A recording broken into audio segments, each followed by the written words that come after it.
Hi, everyone on YouTube. Welcome. And hi, everyone that's coming in the room. It's so good to see you. Hello, everyone. Welcome to our book study.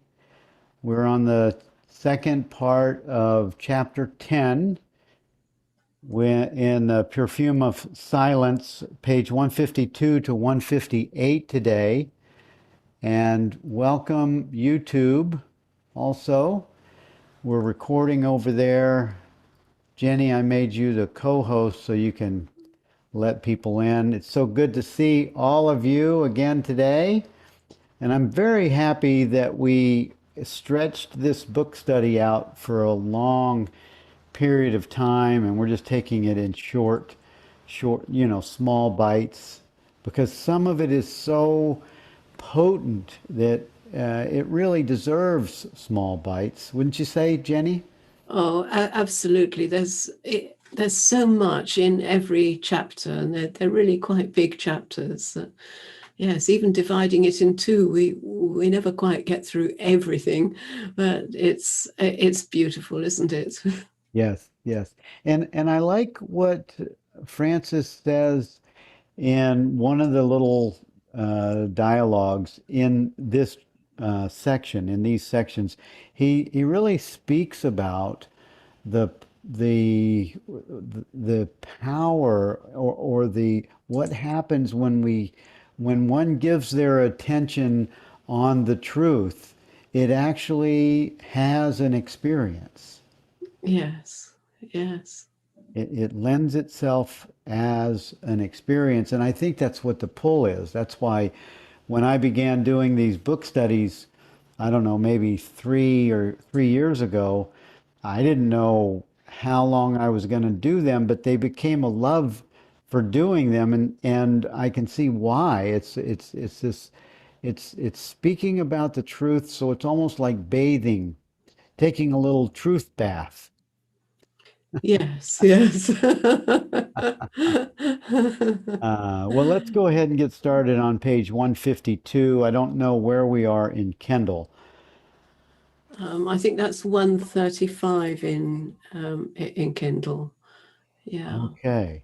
yeah. There's a question that says, could you say something about being unfocused? I feel that I should be wider and unfocused, but there is a habit of concentrating on things.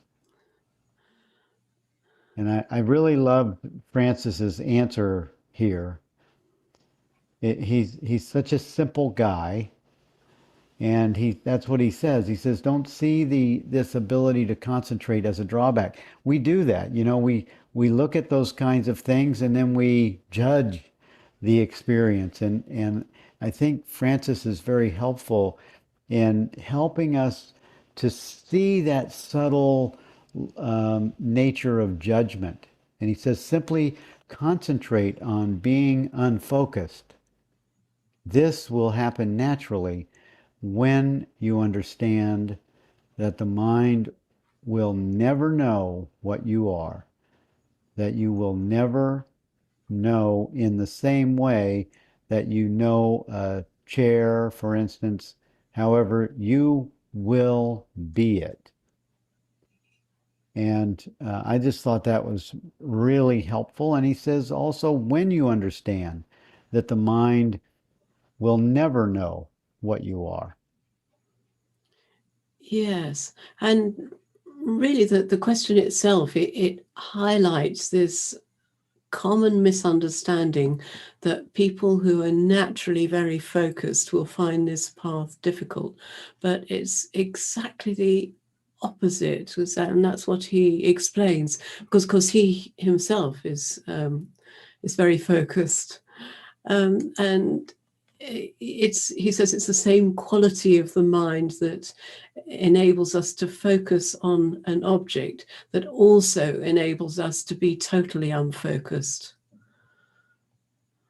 That's interesting, isn't it? It is very interesting. It's such a common misunderstanding. People think, oh well, someone who's all mind, very mind focused, they haven't got a hope spiritually, but it's not actually true.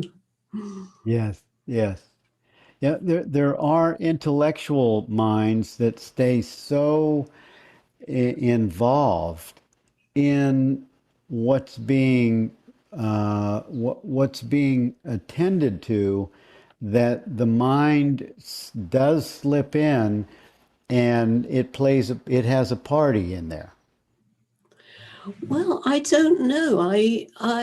I think the mind has a party when the mind isn't focused. Francis has talked about when he was working in as an engineer, and the tremendous focus that he put on his work and finding solutions, and that's what I found too, that when you stop, there's this automatic relaxation. But there are people who are, their minds are all over the place all the time. Sometimes they're still, sometimes they're not. They're just very, very scattered. Yeah. And in the Advaita tradition, there's an initial step before you can learn about non-duality. There's an initial step of just learning to focus and just learning one-pointed attention, and that was actually what I learned, what Rupert learned in the path we followed. There was a tremendous emphasis on that. So you had to learn to be really, really focused, utterly focused. And it was that ability that then allowed you to be truly unfocused. And I've found that people who are naturally like that, they don't need any of that initial training that we had. They can just do it. They can just move from focus to unfocused so easily. Yeah. But there are people who have an argumentative mind, and I think that's a different matter, who lack openness. Yeah. And they will always find an argument against, and they're the mind. That's where the mind has a party, and it's very hard to really help them. I haven't seen this use of the being one-pointed. I haven't seen that phrase or that idea used before. It's very And common. There are lots of stories, like in the Indian traditions. It's really very much the first stage, and there's the story of an arrow maker, and he's one-pointed in actually shaving off tiny bits of the point of the arrow, that he doesn't notice the wedding procession which goes by, making a huge amount of noise like Indian wedding processions do. And so that was regarded as the ideal in terms of being focused. right. Okay. I haven't seen that. That's a traditional story that's told to people. Okay. It says that when the thought about truth comes to us spontaneously in this way, we know that it is the effortless way of being one-pointed. We become more and more one-pointed, and it grows effortlessly and naturally. Someone who is in love with truth doesn't need to make an effort to think about truth. Yes, yes. Yeah. And I can think of many that are here right now with us that they really have revealed themselves as that experience right there. Yes, yes. Yeah. See, it is natural, that automatic sinking back into oneself. It does. It is spontaneous, and it increases and increases. I And so it's like really it is unpointed in a different way. In a sense, it's unpointed. unpointed open. It's one pointed openness, as it were. It's your whole love is love of the truth.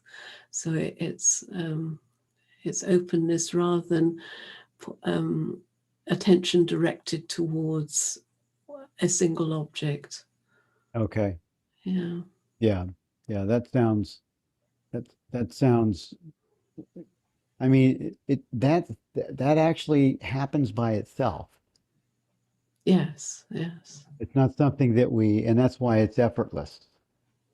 Yes. Yes. Exactly. It's spontaneous. Yeah. Yeah.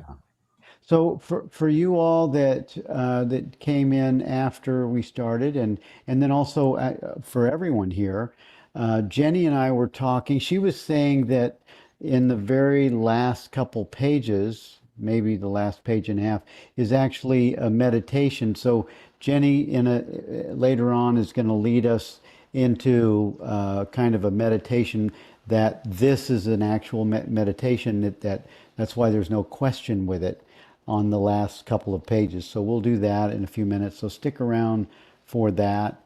And then if we look at the top of page 153, the question says, was there, and I love the answer that Francis gave here, was there a point in your life when you weren't in love with truth and then one day you were? Yes, he says one day I wasn't aware that I was in love with truth, and the next day I was. It's beautiful, isn't it? Well, I found that to be true for me. Right. I found that to Yes. be true for me. Is everyone else, does others here have that same experience? You didn't, it just all of a sudden showed up and you went, oh my God, I'm in love with truth. I know it happened to me when I read it about Francis. I went, oh, yes, I remember when I was like nothing and then everything. Yes. Yes. Yeah. And I love how just authentic Francis is able to point us to the same experience that he had as, and I consider Francis to be a master teacher, of course, and not in a guru way, but definitely in a way that has such clarity that he's able to take just any question and bring it into an understanding. Yes. Yes. Yeah. What else do you see on this page? Did you have something for that next question? Oh, right. The one about can falling in love with a man or a woman be a Yeah, stepping stone towards ultimate enlightenment? And that's a lovely answer too, isn't it? He explains it can be a stepping stone or a stumbling block. yeah, yeah, And if what we are in love with is the beautiful qualities that our partner possesses, like intelligence or sensitivity or receptivity, he mentions, or even just a beautiful body, then effectively we are in love with the attributes of the absolute, the ultimate reality of consciousness. yeah, And he says in a relationship, the experience of the object sends us back to the essence. And in this way, it remains alive. And that's only possible if our partner also shares this love knowingly.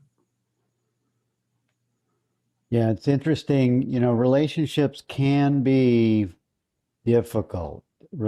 In fact, I remember Muji saying that in counseling uh, people that were couples that were becoming couples at the in Portugal at the on the land at Sahaja. In counseling couples, he would say relationships are designed to fail. And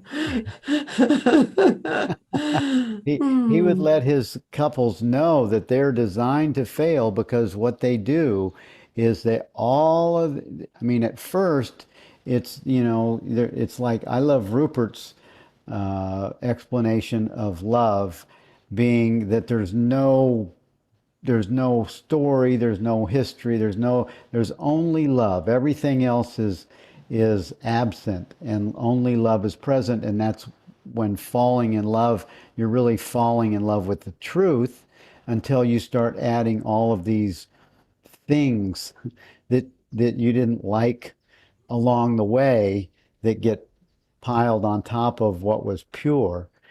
And at the same time, when you're in a relationship with someone, it will bring up all this hidden stuff that you were unaware, and you project it as being your partner, and it's really you in your partner's body.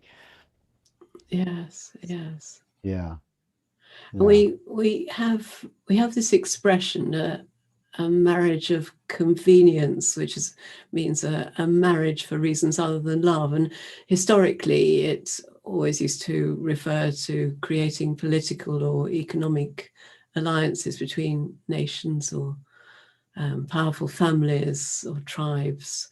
But there is a deeper, more insidious meaning there, and it can refer to a marriage which is for the purpose of supporting the belief in separation, in being a separate entity, providing a feeling of emotional security or bolstering up and aggrandizing ego.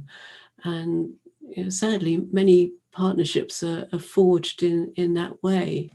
So if we're engaging in a relationship because we want something from it, we're engaging in it out of neediness, then this is a danger signal. Because true love makes Mm. no demands. It's in true love there's freedom, and conflicts are resolved from freedom, respecting each other's freedom. Yeah. And it doesn't, and I feel that the mind is kind of tricky. And because I mean, Lisa and I were nearly divorced about 4 years ago, and then all of a sudden, that those things that were impediments, or they were obstacles, they got removed, and we saw through that experience. We were able to move beyond it. But it almost moved us to a point where we're saying, "Hey, I'm done with this. I didn't sign up for this thing." Yes. Yeah. Francis has got this lovely expression. He says that real truth lovers know where to find the reset button. Oh, yes. Yes. Yeah, the reset button can be in fact, I think everyone should have reset buttons, Yes. in relationship or not, because we often need reset buttons because as a situation reveals itself in our experience, a belief can be triggered based on something that happened when we were small children, and all of a sudden gets reacted to. Yes. And if you have a reset button, it loses control Yes. Yeah. of your peace. It doesn't, you no longer are depending on that to find peace. Yes. And you're going back to the now, and to the love that you share now, and Yeah. everything else becomes unimportant. Yeah. I like what Francis has on at the top of page 154. In the very top of the paragraph, he says, the true function of relationships, and I gave Muji's version of it. Francis says the true function of relationships is the same as the function of anything else in this manifestation. It is to take us to the truth, to grow in understanding, love, and beauty, and to celebrate this. And he says relationships are perfectly designed to provide continual opportunities to lead us towards truth. Now, this is quite the opposite of what Muji said.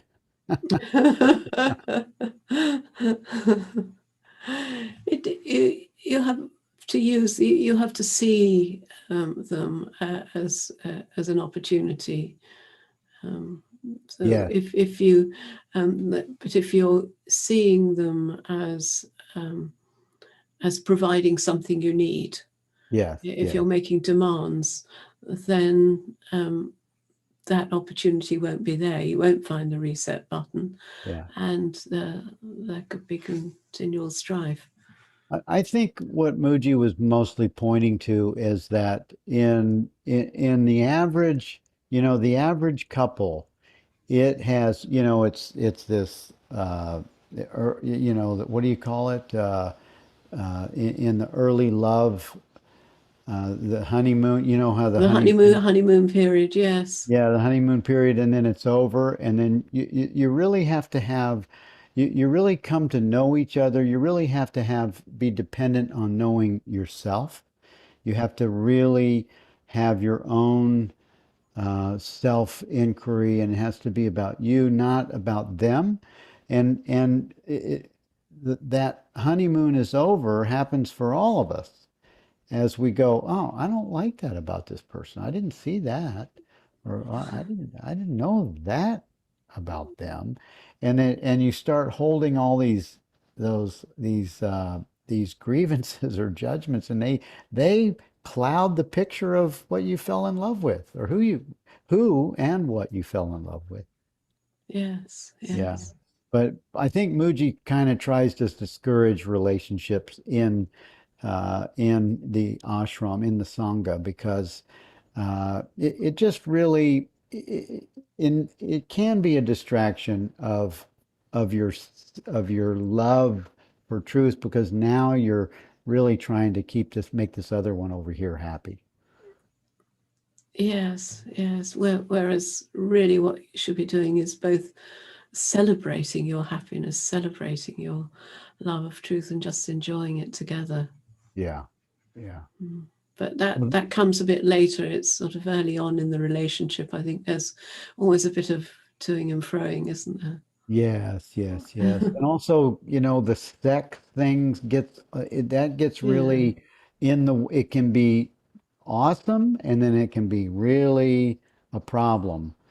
And then the male used to be that he would feel like now he's got a piece of property and it's her and she, and we used to have this whole idea of being in charge, and that was so bad for us, for Yes. couples. That was so bad for couples. I'm glad that we are emerging out of that. I'm grateful for I'm not, I think it seemed like the Vietnam War, after the Vietnam War and the protests and everything, that we sort of started emerging out of that paradigm. I'm grateful for that. I don't embrace the war, but it seems like the protests and women being really so pushed down, it really started changing things in not only women's rights, but civil rights and those kinds of. Yes, yes, exactly.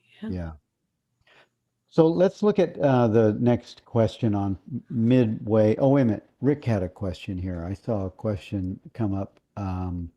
Are not most understandings actually seen or noticed in hindsight? That is, only after the fact, when the mind formulates and spins a story about it? I think it depends, Rick, what you mean by understanding.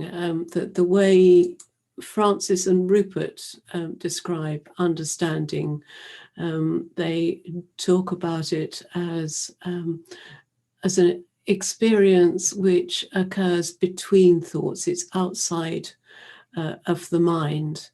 The mind might come in and formulate that understanding afterwards, and that's fine, and it's actually necessary. But the understanding itself happens outside of the mind. But that's just their definition of understanding. Obviously, you're free to define it as you like. Yeah, I think that um, uh,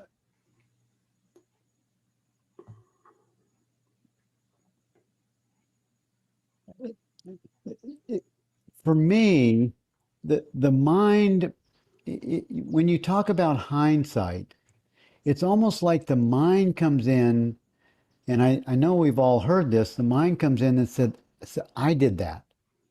The mind comes in and hijacks the experience, claims it. So it feels like understanding comes in with such a certainty that it the mind can't hijack it. That's what it seems like. Yes, that all the mind just expresses it. When the mind's hijacking things, that's when there's a feeling of being the doer. The mind comes in and says, "I did that. That is mine. That was my idea. That was my decision." And that does happen in hindsight, but I don't think that's got anything to do with understanding. I think that's just claiming, really.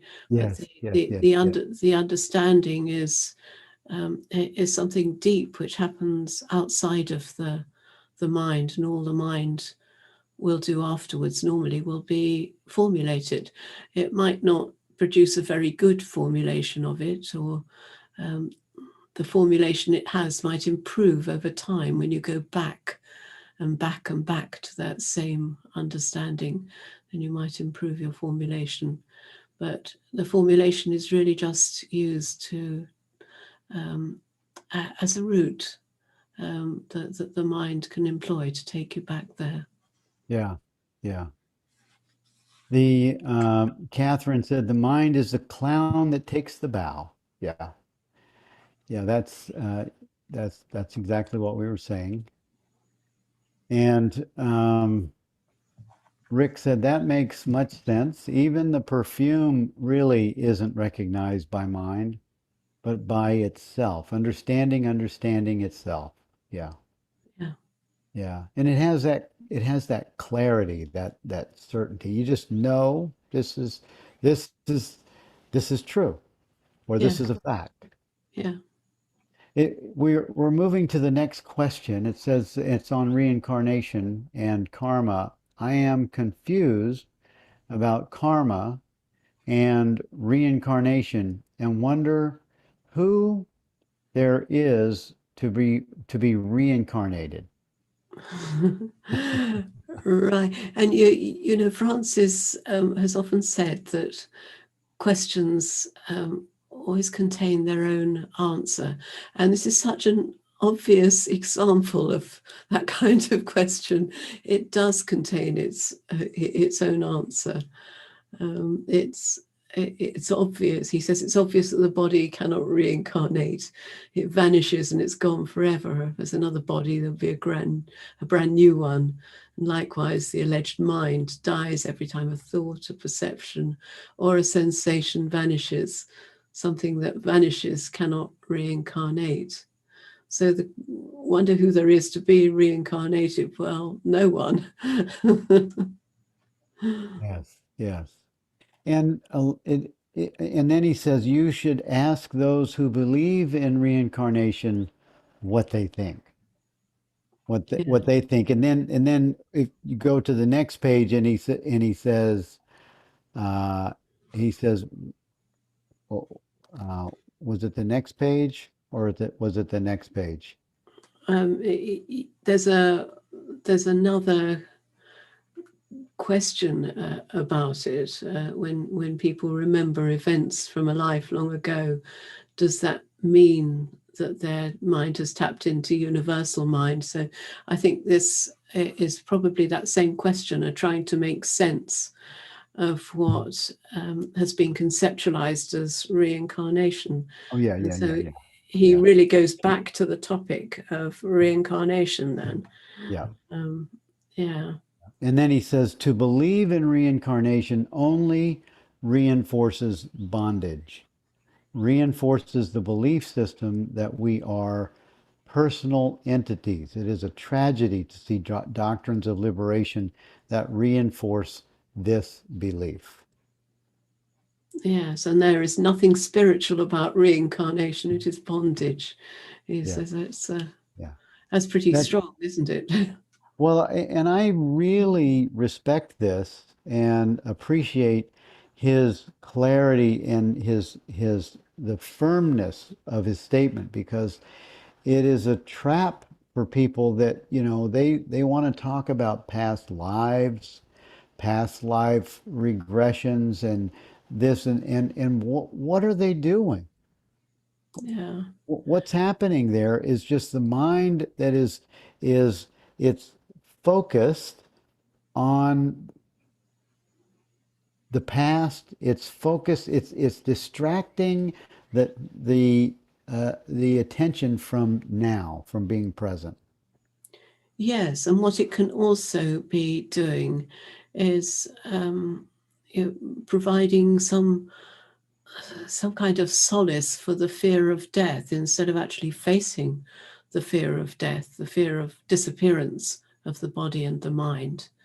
Then it's saying, oh, well, you don't need to worry about that because you'll get reincarnated as something better, so you'll be all right.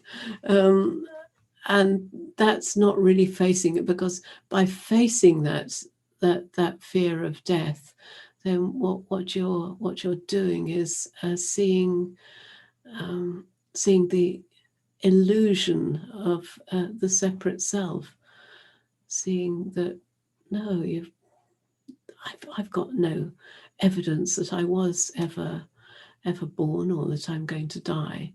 What I am is obviously beyond birth and death, and that realization is so wonderful. It's so helpful that it's. I think that's why he says it's a tragedy that some doctrines of liberation reinforce the belief, because it's taking that opportunity of understanding that away from people. Yeah, yeah. He says in the second or the second paragraph, top of the page 155, our personal past is based on the concept that we have been traveling through time, that we were there 10 years ago, then 5 years ago, then a minute ago, and so on. I love this. However, the reality of our experience is that we are always here and now, and that time, events, and appearances are traveling through us. Only the now is real, and that which comes and goes is only real as long as it is present. We never go anywhere. That's just a beautiful statement of understanding. Yes, and it's so simple to see for ourselves, isn't it? It's so obvious. Yeah, yeah. And appearances are traveling through us, and the us is awareness, is presence. It really has no name. It's isness. It's isness. Yes. I like that, Jenny. We did that show last year that we subtitled "There Is Only One Being," Yes. and it always comes back to that. Absolutely. Yes. Yeah. Yeah. Yeah. He says we create the so-called external reality as we go along. In fact, it is not external at all, but is always within consciousness. We create our past each time we think about it. Yes. To believe in reincarnation only enforces bondage. Okay, that's Yes. where Yes. we covered that.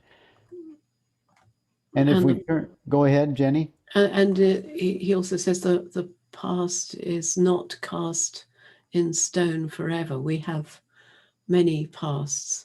I had a lovely conversation with him, asking a bit more detail about that a few months ago. It was lovely, and he explained that that's not just true from the point of view of the mind and psychology, but it's also true from the point of view of physics, which was interesting. Wow. Okay, so Yeah. can you go deeper into that? Um, yes, I actually probably the best thing I can do is I put together for my group a paper called "Time Does Time Really Exist?" and it's mostly just transcripts from dialogues I had with Francis and one that someone else had with Francis on that subject. So I could actually put that on the chat. But there's also a beautiful link to a talk about time by a physicist, Carlo Rovelli, who's got the same sort of view of time as, from a physics point of view, that Francis has, and similar to. So why don't I put that on it as well? Okay, thank you for that. Put that here. There's a question. The next question at the bottom of page 155 says, "Are you saying that I never had the experience of being a boy? That it is just a memory created in the present?" Yes, and he replies, "You as consciousness have never been a boy or an adult or middle-aged man, and all of that was just perceptions flowing through consciousness." You know, if we think about it, I don't feel I'm an old woman, but I am. But I don't feel myself to be any age at all. My body is a particular age, but that's neither here nor there, really. Mm, yeah.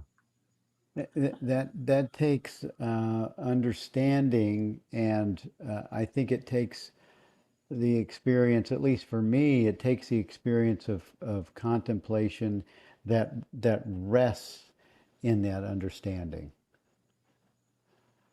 Yes, yes, Yeah. yes. I think it I mean, becomes he says that our perception, he's explaining really that our perception of time is a creation of mind. And then, and so if you take the idealist view, then that there is only mind, or universal mind, if you want a non-dual idealist view, then it's, in a way, it's obvious that time is a creation of mind. But then if you take the realist perspective, so the idea that there is a universe, but that universe is also made of the same reality as a universal mind is made of, then that's what Carlo Rovelli discusses in the link that I've posted, because at the quantum level, time, as we usually conceive of it, in other words, going in one direction only, it doesn't exist. It doesn't just go in one direction. That's so amazing. And Francis explains, and I think that's in the paper that I posted a link to, that time, from a physics point of view, is an emergent property that becomes apparent as we move up the scale from the microscopic scale of quantum physics up to towards the human scale, just as pressure doesn't exist at the quantum level, but pressure exists. You have a pressure cooker at the human scale, and it's an emergent property, and that's actually fascinating, seeing in a way that modern physics actually mirrors that field of mind, that the field of physics mirrors the field of mind in that way. It's beautiful. Wow, it looks like a really good article. I look forward to looking into that more fully. Thank you for the link and for all the links that are within that link. I think that's going to be a good little study experience.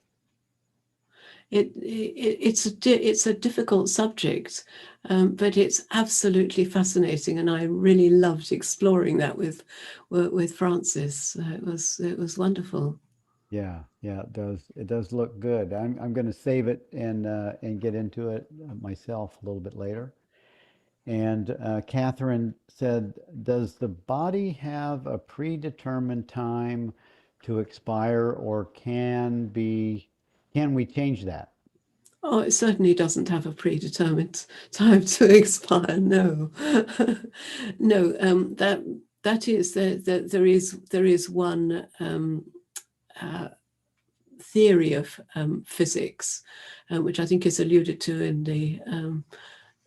in the article, in the paper, which Francis mentioned, which is Einstein's theory of a block universe, where everything, the whole of time, appears in a block, in which case that would be true. But I don't think Francis agrees with that. I certainly don't. And I don't think we have real evidence of that, because that then seems to break down when we look at other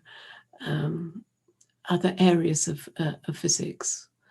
No, and I mean, the most sensible thing you can do is to look after your body, just to be very practical for a moment. And Francis often mentions feeding it the right stuff, and taking enough exercise, and generally looking after it, listening to it.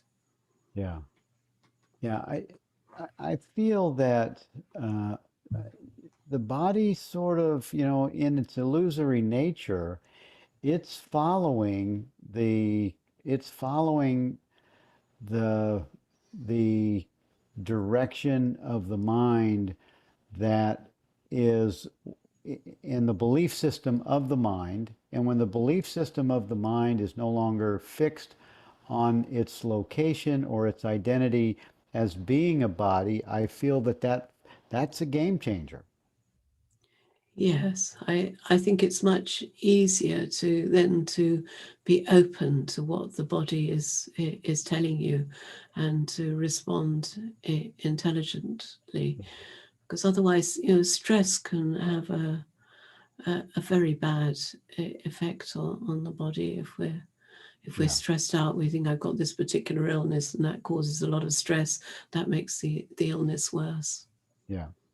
Well, this is the whole key to the idea of dying before you die, or releasing yourself from the fixed identity as a bodysuit, as a personal self, so that you actually are no longer living under the bondage of that experience.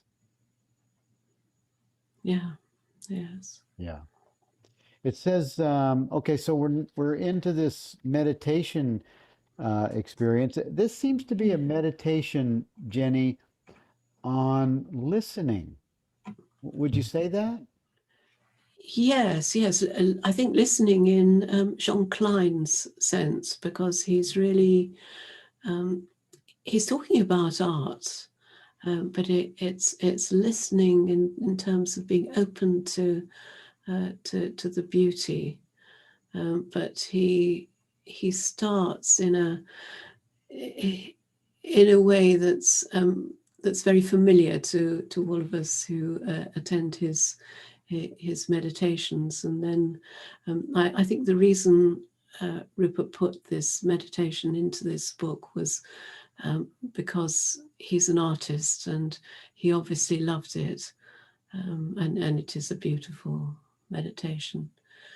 But I thought maybe we might just try a little bit of it. We can talk about the art side later, but maybe try the bit that comes before that as a meditation. If I just read it slowly, like you might have done. I haven't got the French accent, but I just read it slowly.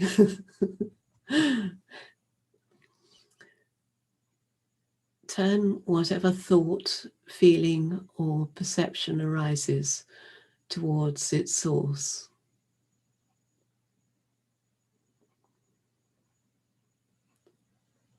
Their source is the I am.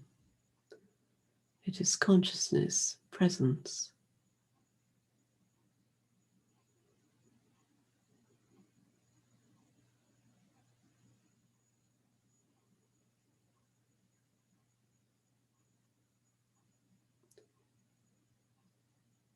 We have this presence in common with every arising object. Its presence is also our presence.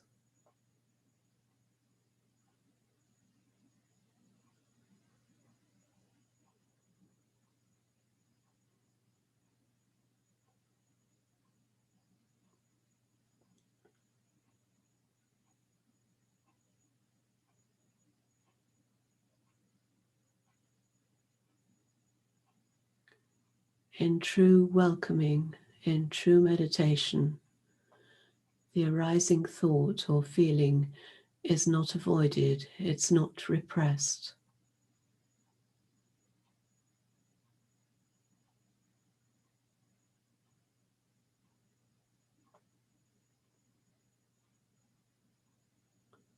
It is completely allowed to reveal presence.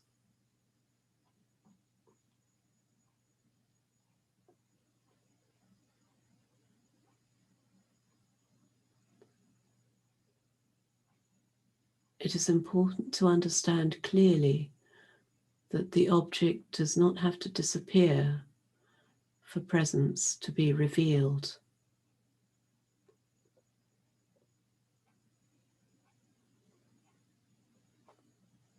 Nothing needs to happen with regard to the object.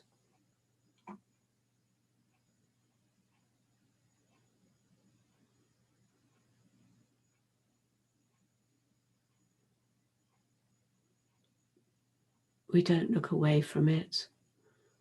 We don't manufacture another object. We look at it, we face it.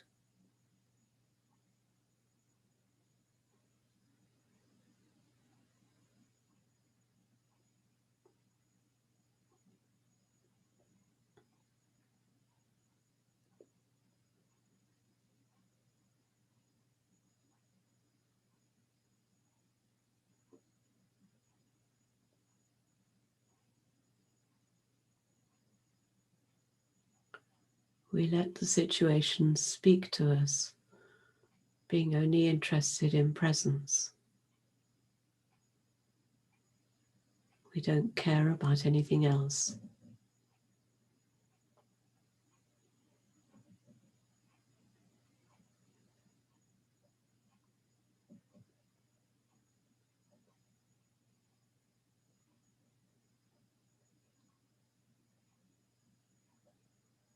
That is what is meant by turning the mind inwards, turning a feeling inwards.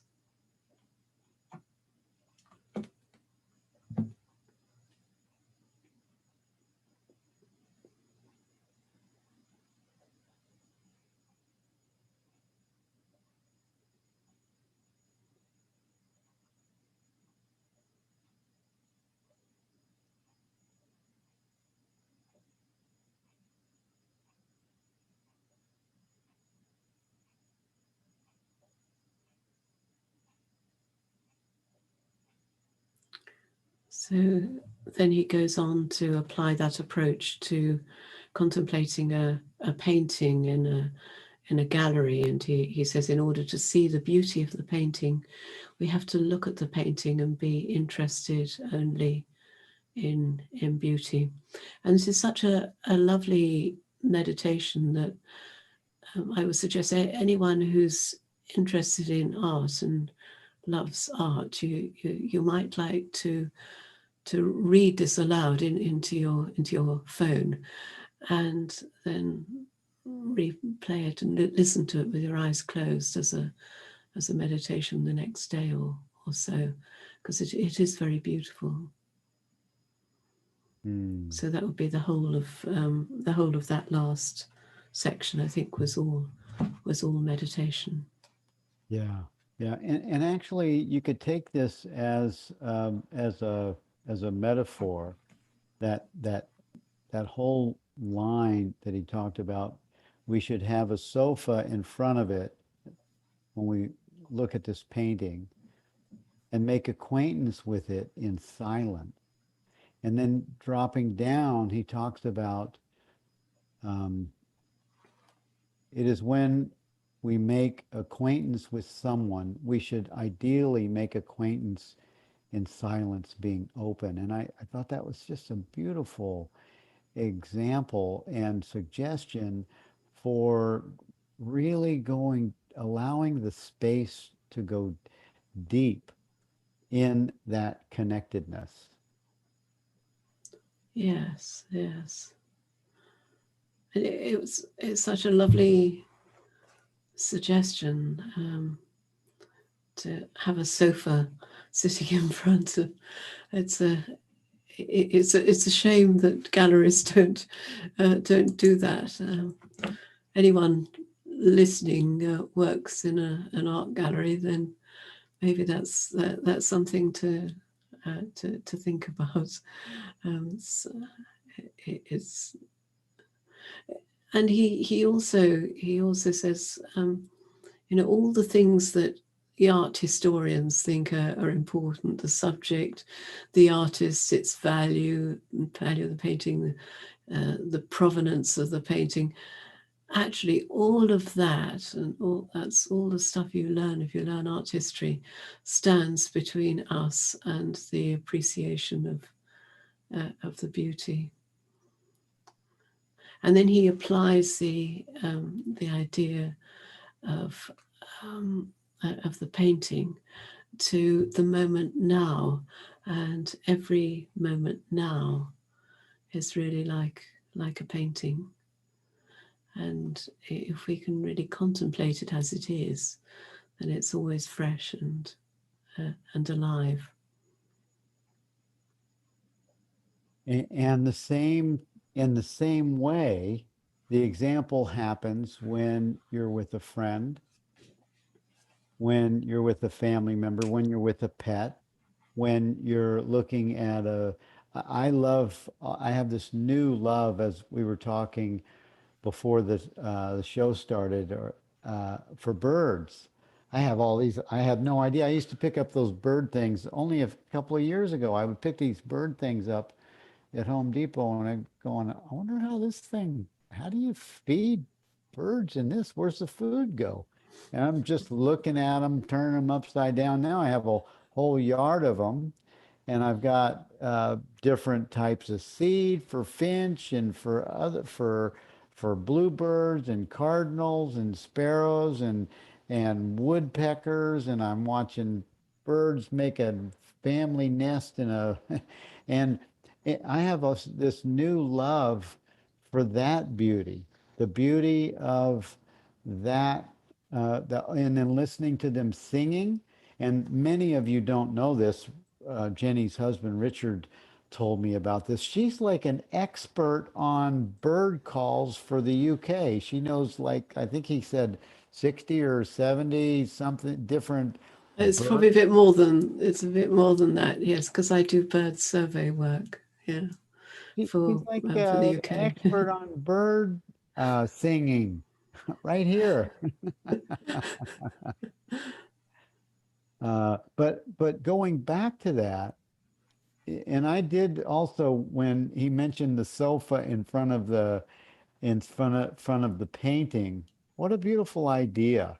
It just that whole idea of just sit quietly and allow this experience to be exact, to be itself, and it will have a communication with you. Yes, yes. Yeah. There was a question that Elizabeth had on how would the concept of shifting or jumping timelines be understood?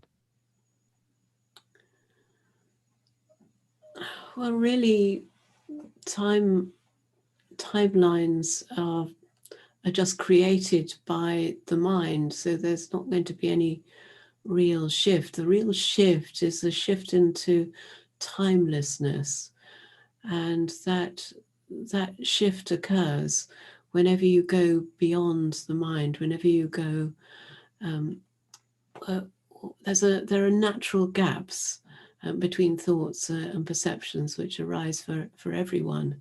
But if you're able to extend those a little bit, if you notice them, they will naturally extend by themselves, and you're left in silence. You're left in the absence of mind, and that's timelessness. And of course, there's timelessness in deep sleep as well. So that's really the only shift. You can't really shift to a timeline which has been created by another body mind. They, that's just an illusory object in a way that's created by another illusory object. Yeah, it's just another dream. It's just another dream that's it would be what Francis would refer to just as another layer. Yes, and time does seem to move at different speeds according to how interested you are in something. If you're really interested in something, then time just flies by. You just don't notice time. And if you're waiting and waiting and waiting for someone to turn up, then time can seem to move very slowly. So that's, and again, but that's just our perception of time. Yeah, yeah. And Rana, thank you for mentioning that. I love just sit on the sofa. I love that too. Just sit on the sofa of consciousness and contemplate. It's titled Now. In this contemplation, let the painting lose itself in you and lose yourself in the painting. Yes, This could be yes, just totally, just could be life. yes, yes, yes. Did Painting itself is always we alive, fresh, and new. It's beautiful. Mary Dugan, I'm sorry, I passed on your question way back, sidetracked from the book on roles in relationships. I think the role changes in relationships goes back prior to Vietnam to the 50s. Women were pushed back to the home after women took over non-traditional roles. Oh yes, you're right, 100%. I wasn't old enough to pick that one up, but you're 100% right on that. World War II. Think of Rosie the Riveter. Then by the 60s, there was a reaction. Wait a minute. We women have more talents. Oh man, I can't believe. I mean, I must have been a woman in my past lifetime because I could never see why we were such asshole men. I could never see why we would be so brash, but it goes back to the beginning of writings. where men were dominant, and I guess maybe it's because they were a stronger physical structure. They were more brutal, more bully-like. Yes. That's what it seems like anyway. Okay. That's the we've come to the end of our time together, and now you know where I stand on women's rights. I love Ginsburg. What was her name? She just passed, the Justice Ginsburg. It She was did, Ruth Bader Ginsburg, Bill. yes, Yes, yes. Bader Ginsburg. Thank you, Ruth, for changing the world with your insight and the way you saw civil rights and women's rights. She really changed things for the world, I think. Yes. And Wonderful woman. Absolutely yes, yes, wonderful. beautiful. I've watched her movie several times, Me both. too. Yeah, yeah, she is a true hero in history. And thank you all for being here today. Thank you for joining with us. Thank you so much, Jenny, for being our co-host here. And thank you for all your great questions and comments. We love you and we bless you. And we'll see you next week. We'll see you next Tuesday. Jenny? Thank you, everyone.